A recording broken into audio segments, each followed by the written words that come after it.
Hello mga kasweet, eto, inuubo naman tayo, Makati ang ating lalamunan. Kamusta po ang inyong Tuesday afternoon po dito? Malamang mga mag-aalas 5 ng umaga, October 3rd, Wednesday sa ating bansa.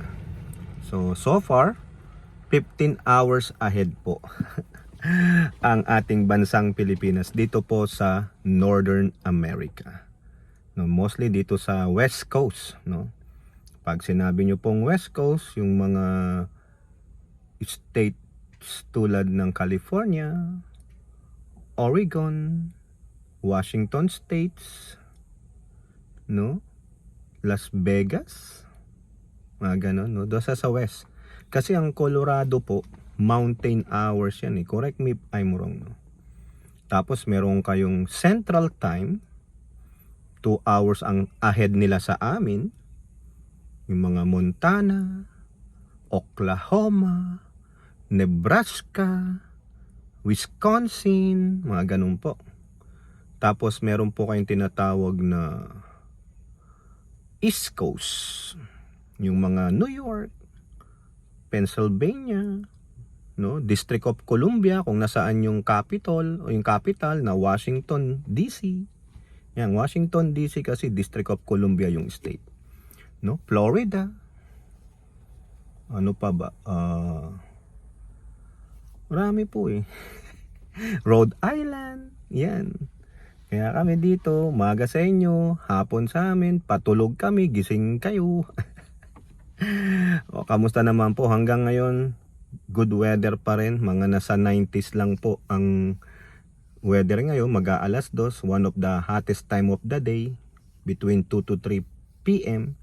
Pero ngayon tinan nyo, nakapatay ang kotse, nakabukas lang ng konti ang bintana para hindi po tayo masuffocation, no? Yung damit ko, makikita yung aking cleavage, kaya nakakahiya naman sa inyo, no? Ito pong t-shirt ko, Coca-Cola to. Mumurin lang to. Nabili ko sa Las Vegas yung merong store doon ng Coca-Cola. Buy 2, get 1 free. $15 isa. So kumuha ako ng dalawa, ito na yung pre. O tingnan nyo nga naman, nagkukula-kulantoy na. Ibig sabihin, gamit na gamit. Ay, naman, Diyos ko po.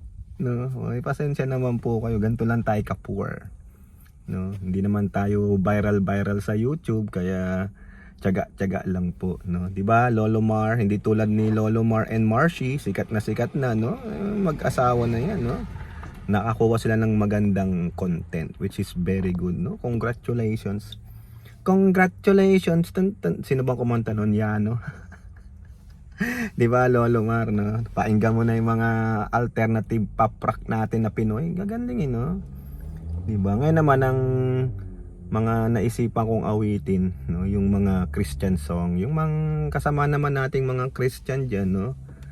Siguro alam niyo na yung mga kanta ni si Don Moen. Yan, si Don Moen, Michael W. Smith, yung mga makaluma. Saka yung meron sa Australia, nakalimutan ko po. Magaganda rin ang kanta nila eh. Si Darlene Sack ba yun, no? Tapos meron akong yung Christian hymn book, meron po ako nun sa bahay pag feeling spiritual po ako, umaawit ako. Nung binabasa ko yung hymn book, may mga notes doon medyo hindi naman ako eksperto, hindi rin ako professional. Yung nababasa ko lang yung do re mi, do re mi fa sol la ti do, di ba ganon? Do ti la so fa mi re do sol sol do mi, ganon. Yung mga ganon. Tapos yung iba nga gumagamit ng yung pipe, yung ganon, para pang timpla ng makuha mo yung tono. Ganon. May kinakanta ako kanina yung Christian hymn na Oh how I love Jesus. Di ba? Si Mix, baka si Mix alam ito, si Inday Mix alam niya to. Di ko dati sa ulo ko yung mga yun, 3 stanzas yun ngayon isang stanza na lang naalala ko. Ay nako. So yung mga nakakaalam po nung awit, no, maganda naman. Oh how I love Jesus, sabi niya. There is a name I love to hear. I love to sing its word. It sounds like music in my ear. The sweetest name on earth. O, diba? Oh, how I love Jesus. Oh, how I love Jesus. Oh, how I love Jesus. Because He first loved me. Oh, yun lang po. Hindi ko na maalala. Kailangan ko tignan ulit yung songbook. Oh, di ba? Kahit papaano ma-uplift ng konti ang inyong spiritual being, no? Yung pong mga naniniwala po sa ating Poong May Kapal, no? Kaya ganun. Pero makatillalamunan ko na at least nawala yung sakit ng tenga ko nung uminom ako nung pain reliever. Hindi po siya painkiller. It just to relieve the pain. Buti nga hindi nagtuloy-tuloy, otherwise baka pumunta ako sa doktor kasi baka bigyan na ako antibiotic nun. Mahirap naman nun, ear infection ng labas nun, di ba?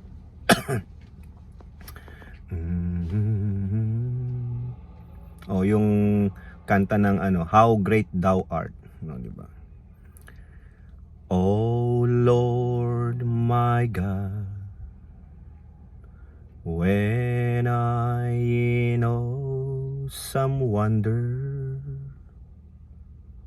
consider all the words thy hands have made.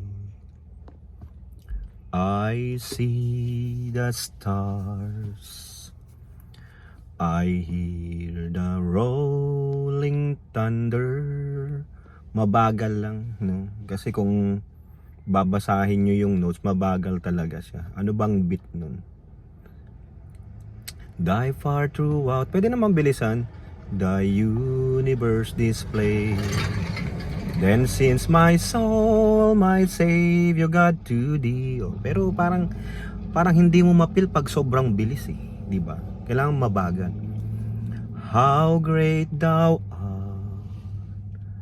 Oh, how great thou art. Oh, di po ba? Maganda ng mga Christian song. Hindi ko lang po masaulo.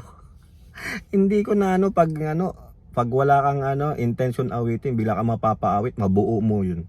Pero pag intentional na, hindi ko na maalala.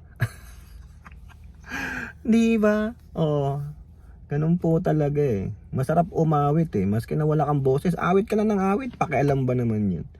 No, binigay sa'yo ng Diyos ang boses, whether maganda or bad, awit lang. Bayaan mo silang marindi sa tenga nila kung di maganda boses mo, as long nakaawit ka, di ba? Freedom mo yan freedom to sing. Freedom to express your emotion. Freedom of expression nga di ba? O, tama, mali. Kaya kayo, huwag kayong mahiya na umawit, maski na sintonado. Ako nga, sintonado O, di ba? Pakialam ko sa inyo. Di maganda boses nyo, di wow. Thank you, Lord.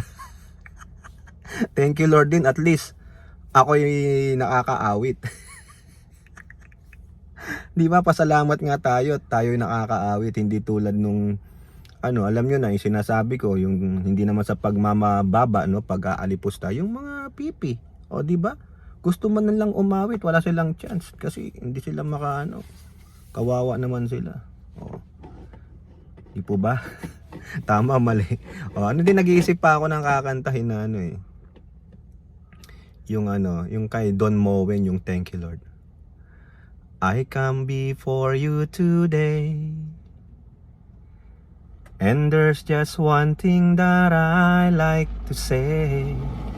Oh, thank you, Lord. Oh, thank you, Lord, for all you given to me. Oh, for all the blessings that I couldn't see. Oh, thank you, Lord. with a grateful heart, with a song of praise, with an outstretched arm. I bless your name, oh thank you, Lord. I just wanna thank you, Lord. Oh thank you, Lord. Di ba? Ganda nun ano. Pasalamat ka lang. Paggising mo umaga, thank you, Lord. No, whatever you do, mabigkas mo lang, thank you, Lord. It's a form of prayer. Thank you, Lord, di ba? Basta bukal sa loob mo di walang problema. O bukas try natin yung mga maiiksing kanta. Siguro alam nyo na yung The Thomas song, yung si Thomas, si Doubting Thomas. Kung yung mga ano po dyan, no? Alam nyo yung istorya ni Thomas, one of the disciples of Christ. Si Doubting Thomas. Jesus, you were all to me. Why did you die on Calvary? O Lamb of God, I came to see. Nakalimutan ko. Saka masakit pa ilalamunan ko. Makati!